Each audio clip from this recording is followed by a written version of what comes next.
day. Our story today may be one you relate to. It's about a man named John. Let me know in the comments if you do. John went through a terrible breakup 3 years ago, during which he struggled to state his needs, draw boundaries, and speak up for himself. He told himself he would never be that guy again, and spent the next 3 years working on himself, his communication skills, and his attachment style. He watched all of the videos, listened to the podcasts, read all the books, watched all my programs, came to my retreat. And then he met a beautiful woman at a yoga class. They went for coffee, one thing led to another, and John and Sarah lived happily ever after.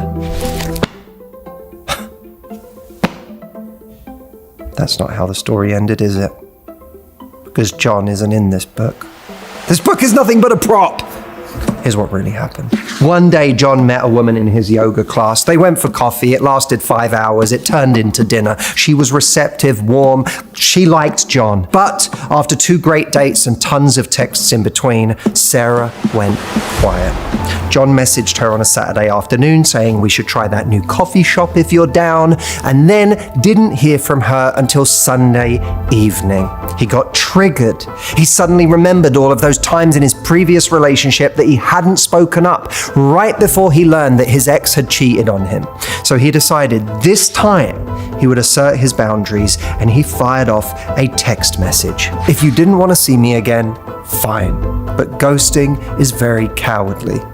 After sending the text, John felt proud of himself. He didn't bottle up his feelings like he had in prior relationships. He prioritized himself and he spoke his truth. All the work he had been doing on himself for 3 years paid off, and it felt great until he got Sarah's response. Hey, my dog died yesterday and I've been really upset this weekend. I was going to get back to you later. Your text made me more upset. Please don't message again, and take care.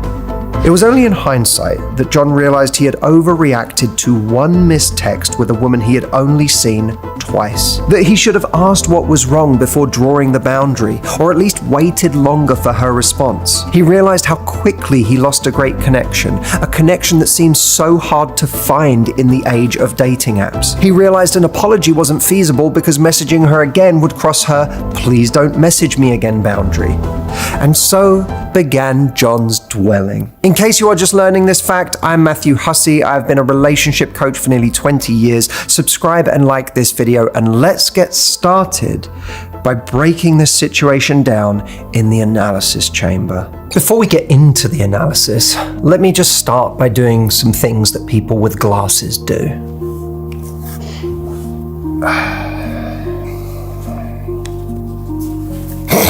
I don't need these for analysis. I don't even wear glasses, but man can dream. Anyway, if you are someone who has been dwelling about an early dating mistake in which you believe that you sabotage something with someone very potentially special, you are not alone. It feels like getting people to invest and get to know you in the early stages takes an unbelievable amount of perfectionism with no room for error or small slip-ups. One small blip and you are gone.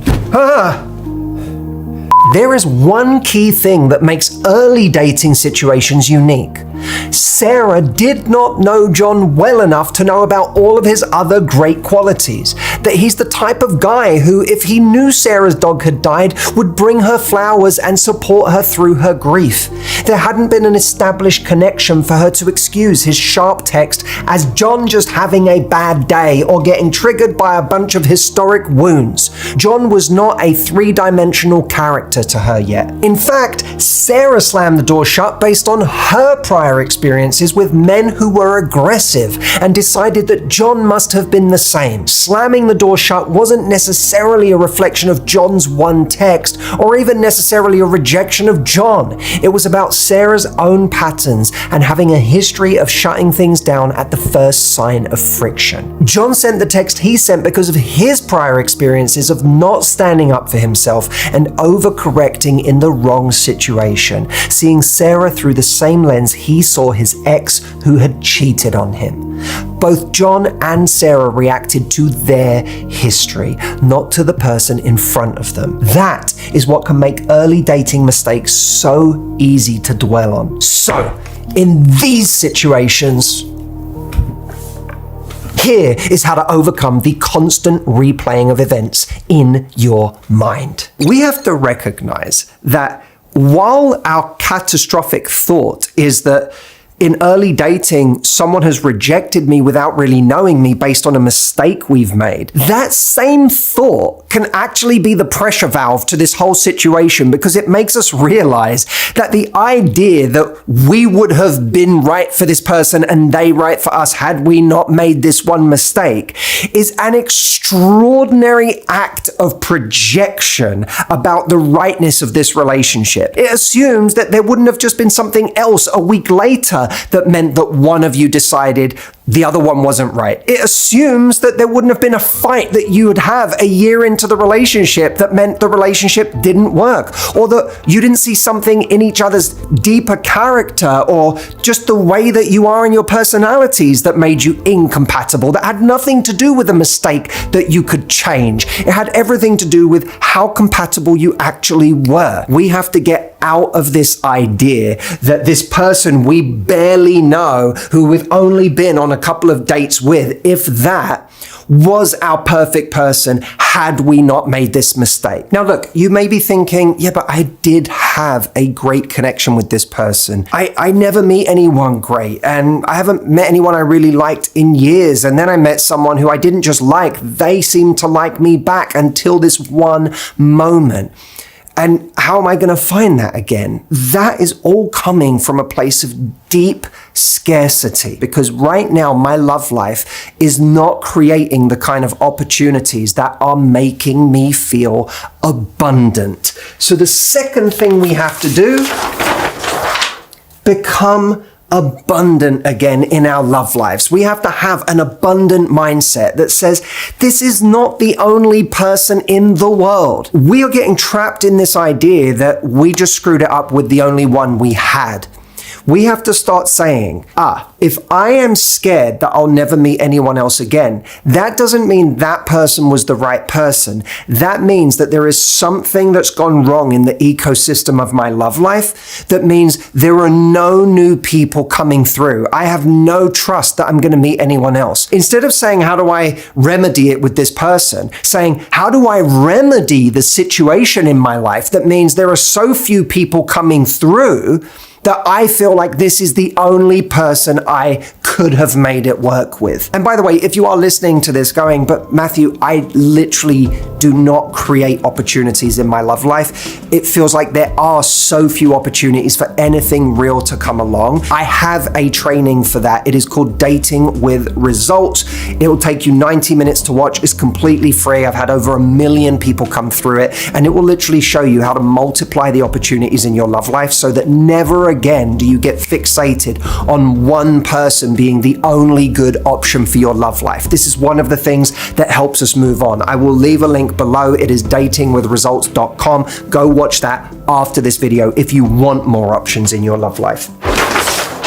If you can't become abundant yet, become defiant. Defiance says, if I'm scared that I can't live without someone, then I must. If I'm scared that my whole life, my happiness depended on this one person, then that's an enormous vulnerability in my life. I can't exist with that kind of vulnerability that says that this person I'm dating is the key to my happiness. If I can't live without them, I must live without them.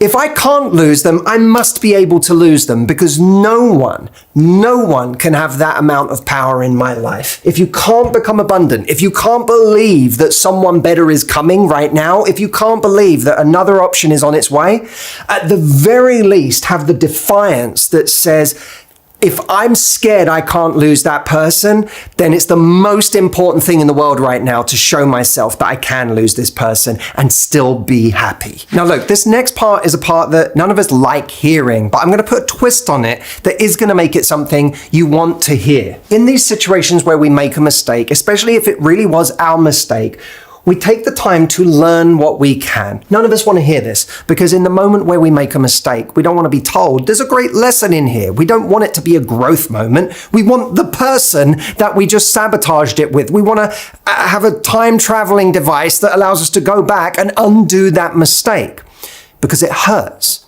But the hurt is actually valuable. And the reason it's valuable is this.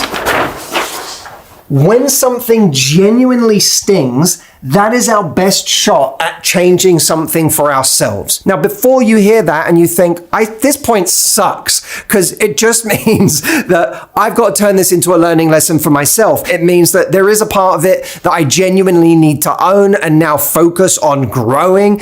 All of this is not the thing I needed to hear today in order to feel better. Well, firstly, I hope that with the first point about not projecting, we have actually realized we don't need to take this loss as seriously as our brain is making us take it. But I also want to say this.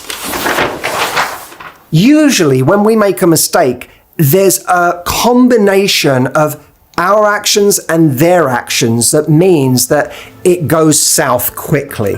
In John's case, John sent a message that was reactive because he was scared he was being ghosted.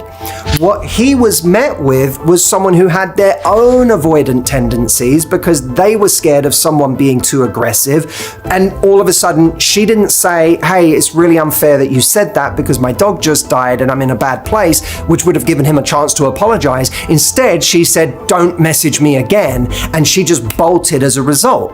So there was a dance between these two things in both of their nature or their trained responses that meant that it didn't work out. Were John to be with someone who showed maybe a little more grace or was a little slower to cut him off, he might have actually had a much more productive conversation.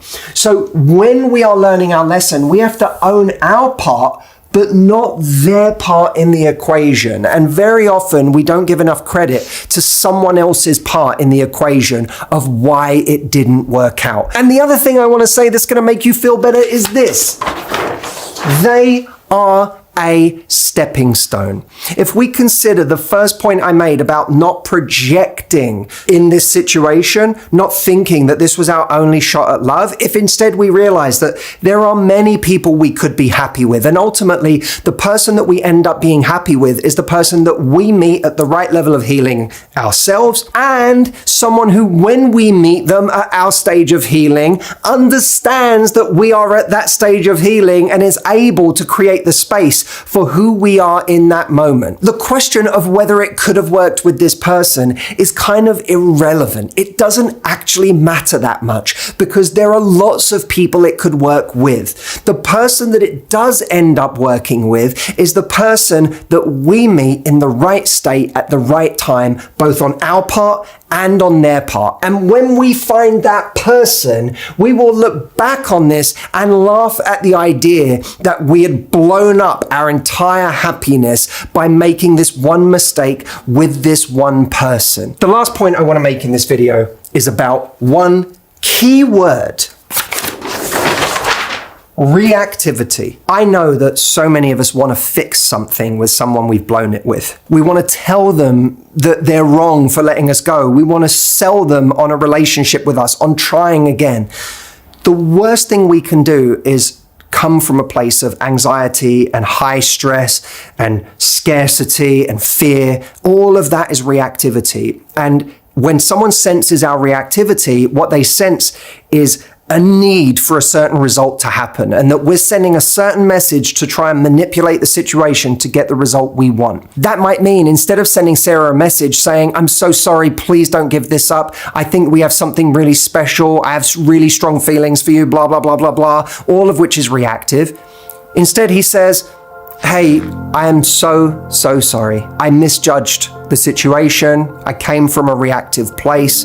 I did not mean to add emotional pressure and pain to a week that already must be absolutely horrible for you. And by the way, I'm so sorry to hear about your dog. I am here if you want to talk. And in any case, it would be great to hear from you again. But I'm wishing you the best right now in grieving, because I know you must be going through a very, very hard time. Now, that's not trying to get a result today, but what it does is it plants a thought in Sarah's mind. A thought that maybe over time detonates as she realizes, after maybe one too many bad dates, or feeling lonely, or feeling like she doesn't connect with other people as much as she connected with John in their first couple of dates.